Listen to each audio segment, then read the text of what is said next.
ó bọ́ Jonathan kò lè dupò ààrẹ nínú PDP mọ́ o. Gbogbo ohun tí èèyàn yóò bá ṣe láyé yìí kí Ọlọ́run má fi èyí tí a kò rò bá èyí tí à ń rò jẹ́ ni o.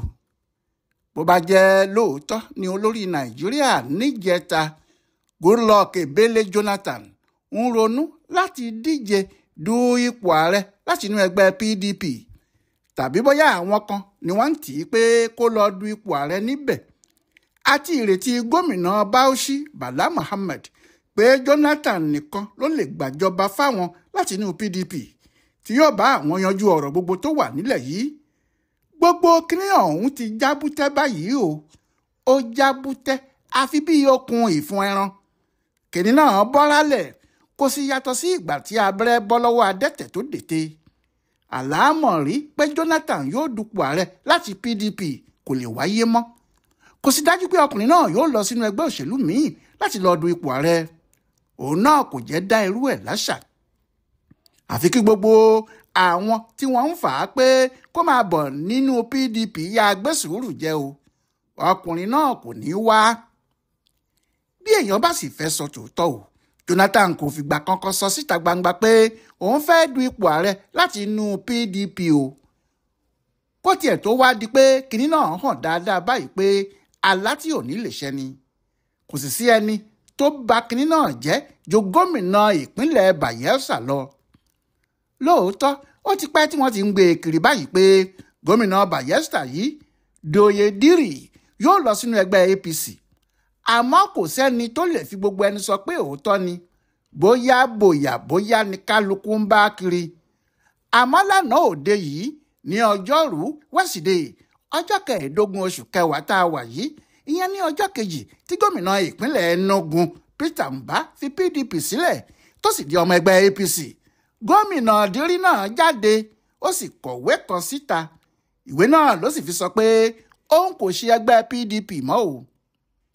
Ọkùnrin náà kọ sínú lẹ́tà báyìí pé mo fẹ́ fi òpin sí awuyewuye tó ti ń lọ láti ọjọ́ yìí wá pé bóyá mò ń lọ sínú ẹgbẹ́ kan tàbí n kò lọ.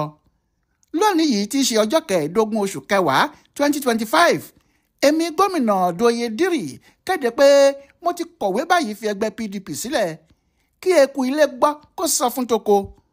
Mo kúrò nínú ẹgbẹ́ náà nítorí àwọn ìdí kan ni o.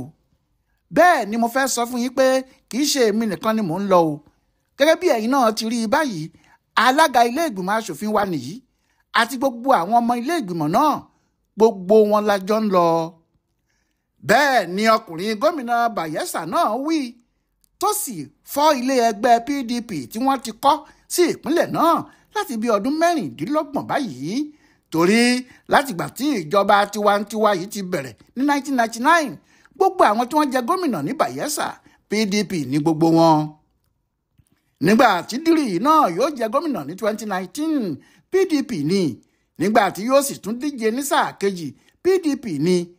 Àsìkò tó fẹ́ fi ipò gómìnà náà sílẹ̀ ní 2027 ló kó ẹrù ẹ̀ kúrò nínú ẹgbẹ́ náà. Níbi tí ìṣòro sì ti wà fún Jonathan nìyẹn. Tó bá ṣe pé lóòótọ́ lòun fẹ́ du ipò ààrẹ láti inú ẹgbẹ́ náà, ọmọ ìpínlẹ̀ Bayelsa ni Jonathan, ibẹ̀ náà ló sì ti lè bẹ̀rẹ̀ ètò dídu ipò ààrẹ. Kò wá sí ẹnikẹ́ni tí du ipò ààrẹ tí gómìnà ìpínlẹ̀ tó bá ti wá kò bá sí lẹ́yìn ẹ̀, tàbí tí ẹgbẹ́ òṣèlú tí ẹni náà bá ń ṣe bá yàtọ̀ sí èyí tí gómìnà ìpínlẹ̀ náà ń ṣe. Báwo ni Jonathan yóò ṣe ní òun ń dupò ààrẹ láti inú PDP nígbà tí gómìnà ìpínlẹ̀ rẹ̀ bá ń ṣe APC?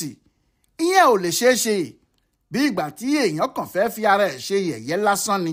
Nítorí nígbẹ̀yìn bàbá òmùlẹ̀ mọ́fo ni yóò padà jẹ́. Kò sì ní yàtọ̀ sí epo tí alákàn bá ń ṣe.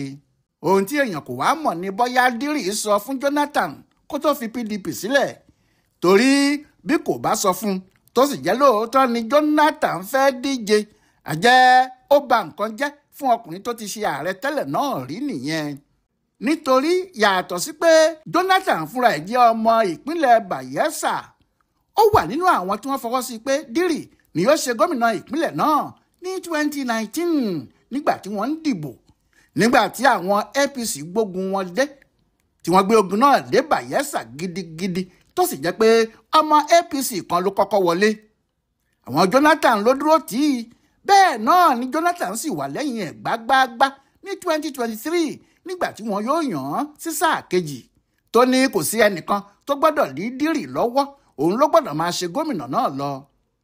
Ohun tó tún ṣẹlẹ̀ ni pé bí ọmọ gan ni Patience, ìyàwó Jonathan, ṣe mú Dírì yìí, torí gbogbo ìgbà ló máa ń sọ pé èyí ni ọmọ bíbí inú mi, ẹni tí inú mi dùn sí gidigidi. Bẹ́ẹ̀ náà ni Dírì pàápàá ń sọ fún gbogbo ẹni tó bá fẹ́ gbọ́ pé òun ò lè dé ibi tí òun dé lónìí yìí bí kò bá jẹ́ Jonathan tó fa òun lọ́wọ́. Nítorí bẹ́ẹ̀ títí ayé lòun yóò máa ṣe ìdúpẹ́ fún un. Àmọ́ ọ̀rọ̀ àwọn olóṣèlú bíi ti aláìmoore ni o, ohun tí wọ́n bá ń jẹ lẹ́nu nìkan ni wọ́n mọ̀. Ṣùgbọ́n àwọn kan ní kò rí bẹ́ẹ̀. Wọ́n ní ọ̀rọ̀ tó wà nílẹ̀ yìí bí iná bá jó ni, tó bá jó ọmọ ẹni ni, tara ẹni là á kọ́kọ́ gbọ̀n ni o. Pé Dírì náà ń fẹ́ rí bíi Jonathan, òun náà ń fẹ́ fi ara ẹ̀ hàn bí olórí olóṣèlú láti Bayelsa, àgàgà nígbà tí Ọlọ́run ti gbé agbára lé e lọ́wọ́. Wọ́n ní Dírì kò fẹ́ kó ṣe pé bí òun bá ti ṣe gómìnà tán ni gbogbo ẹ̀ yóò parí. Òun náà fẹ́ ṣe mínísítà kó sì tún wò ó bóyá ipò ńlá míì tún lè di ọwọ́ òun sí i. Àti pẹ̀lú ìjáyà tó wà lára gbogbo gómìnà PDP báyìí pé àwọn EFCC lè dojúsọ àwọn kí wọ́n sì bẹ̀rẹ̀ sí lé àwọn kiri bí àwọn bá gbépò sílẹ̀, wà lára ohun tó fà á tí Dírì kò fi lè torí ti Jonathan kó dúró sí PDP nìyẹn. Bó sì tilẹ̀ jẹ́ pé ìjà wà rẹpẹtẹ láàrin òun àti àwọn àgbààgbà ìpínlẹ̀ Bayelsa tí wọ́n sọ pé àbùkù ni yóò jẹ́ fún Jonathan àti gbogbo àwọn bí Dírì bá fi ẹgbẹ́ náà sílẹ̀ tó lọ darapọ̀ mọ́ ẹgbẹ́ àwọn tí wọ́n lé Jonathan kúrò nípò ààrẹ. Síbẹ̀ Dírì kò rí ọ̀rọ̀ náà bẹ́ẹ̀, ó ní ọ̀rọ̀ òṣèlú kò rí bí àwọn yẹn ti ń ronú. Àwọn kan tilẹ̀ ń sọ pé ojú lásán kọ́ ni òun tí Dírì ṣe. Wọ́n ní àwọn ẹgbẹ́ alátakò ìyẹn APC ló lo gbogbo agbára tí wọ́n ní láti rí i pé ọkùnrin gómìnà náà fi PDP sílẹ̀, ó wá sínú ẹgbẹ́ àwọn. Wọ́n ní àwọn alágbára inú APC tí wọ́n wà nídìí ọ̀rọ̀ yìí mọ̀ pé ibi tí àwọn ti lè tètè kán eegun ẹ̀yìn Jonathan nìyẹn bó bá jẹ́ lóòótọ́ ló ń lé ipò ààrẹ tó sì fẹ́ kojú Tinubu. Pé tí gómìnà ìpínlẹ̀ bá fi lè wá sínú APC, òun Jonathan kò ní lè lọ sí ìpínlẹ̀ wọn kó ní kí wọ́n dìbò fóun nínú ẹgbẹ́ PDP, nítorí ibi tó yẹ kó fi ṣe ìpìlẹ̀ ìpolongo yòówù tó bá fẹ́ ṣe nìyẹn. Ìrọ̀rùn pátá ló máa ń jẹ́ fẹ́ni tó bá fẹ́ du ipò ààrẹ tí gómìnà ìpínlẹ̀ ẹ̀ bá jẹ́ ọmọ ẹgbẹ́ kan náà pẹ̀lú ẹ̀. Oríṣiríṣi nǹkan ni gómìnà náà yóò kó sí àrọ́wọ́tó ẹ̀, bíi ọlọ́pàá, bíi àwọn ẹ̀ṣọ́ aláàbò míì, bíi mọ́tò lóríṣiríṣi àtàwọn òṣìṣẹ́ tí wọ́n jẹ́ ti ìpínlẹ̀ wọn. Gómìnà yìí ni yóò kó gbogbo eléyìí kalẹ̀ fún ẹni tó bá fẹ́ dupò náà, tí yóò sì fún un lówó ní gbogbo ìgbà láti lè máa fi ṣe àwọn ohun pàtàkì tó bá fẹ́ ṣe bí ìpolongo náà bá ti ṣe ń lọ. Àmọ́ bí gómìnà bá gbọ̀tọ̀, tẹ́ni tó fẹ́ dupò ààrẹ náà gbọ̀tọ̀, àwọn alátakò ti rẹ́yìn wọn nìyẹn. Ju gbogbo ẹ̀ lọ nínú ọ̀rọ̀ tó wà nílẹ̀ yìí, ọsàn kò so dídùn fún Jonathan mu bó bá sì jẹ́ lóòótọ́ ló ní lọ́kàn, àti bí òun náà ti ṣe ń fi hàn yìí pé òun fẹ́ du ipò ààrẹ ni, àjẹ́ pé àfi kó yá lọ wábì kan jókòó sí báyìí, ọ̀rọ̀ náà ti bọ́, kò lè ṣeé ṣe. Gbogbo agbára ìjà tí ìbá ní ni wọ́n ti gbà lọ́wọ́ ẹ̀ yẹn. Bó bá sì jẹ́ lóòótọ́ lọ̀rọ̀ náà jẹ́ láti ọ̀dọ̀ àwọn èèyàn Tinubu, àjẹ́ pé wọ́n rí kinní náà ṣe.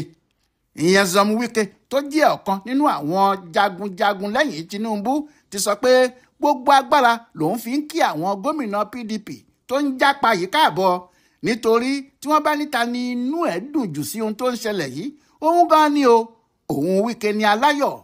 Ó ṣàlàyé pé ìdí tí inú òun fi ń dùn ni pé gbogbo àwọn tí wọ́n ń bú òun níjọ́sí pé òun ń ṣiṣẹ́ fún APC, gbogbo wọn náà ni wọ́n ti padà wọ inú APC lọ yìí o, kò sì sẹ́ni náà tó tún lè bú òun mọ́. Lóòótọ́ sì ni ọ̀pọ̀ àwọn gómìnà yìí ni wọ́n ń bú Wike tẹ́lẹ̀, tí wọ́n ń pè ní ọ̀dàlẹ̀, tí wọ́n ní òun ló ń da PDP rú, pé kíjọba kìlọ̀ fún un. Àfi bó ṣe wá jẹ́ pé àwọn gómìnà náà fúnra wọn ni wọ́n ń sá wọnú APC lọ báyìí. Ọ̀rọ̀ ayé náà tàbí ọ̀rọ̀ àwọn olóṣèlú yìí sì ní ká pé kó tilẹ̀ wá yí ẹnìkankan mọ́. Ní báyìí ibi tí wọ́n bá ààrẹ ìjẹta Goodluck Jonathan dé nìyẹn. Àfi kí ọkùnrin náà jókòó jẹ́, torí ọ̀rọ̀ náà ti di àgbín sínú lè gbin. àkùnsínúlẹ̀kùn ikùn àlátájábálá inú àjà ni gbé kìnìún náà ti bọ́ ó tún dọjọ́ míì ọjọ́ rẹ̀. Ọláyíwọlá Alága ló yẹ ọ̀rọ̀ Jonathan àti gómìnà ìpínlẹ̀ yìí wò fún bùdó àgbáyé fún àṣà àti ṣe Yorùbá World Center nínú ọgbà yunifásitì Ìbàdàn. A kú afẹ́rẹ́ òní o.